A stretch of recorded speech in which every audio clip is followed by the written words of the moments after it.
बिस्मिल्लाहिर्रहमानिर्रहीम। अस्सलाम वालेकुम वरहमतुल्लाहि वबरकातुहू। आज मैं अपने दोस्तों को रसूलुल्लाह सल्लल्लाहु अलैहि वआलिहि वसल्लम का एक बहुत ही प्यारा फरमान सुनाऊंगा।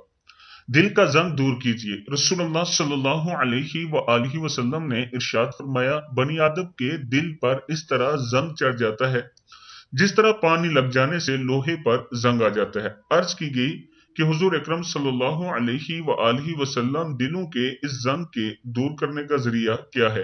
आप सल्लल्लाहु अलैहि वआलिहि वसल्लम ने इरशाद फरमाया कि मौत को ज्यादा याद करना और कुरान मजीद की तिलावत करना, यानी मौत को कसरत से याद करना। जब आप मौत को याद करेंगे तो गुनाहों से दूर रहेंगे, और कुरान पाक की तिलावत करना, अल्लाह ताला का आपको कुर्ब हासिल होगा जब आप कुरान पाक की कसरत से तिलावत करेंगे।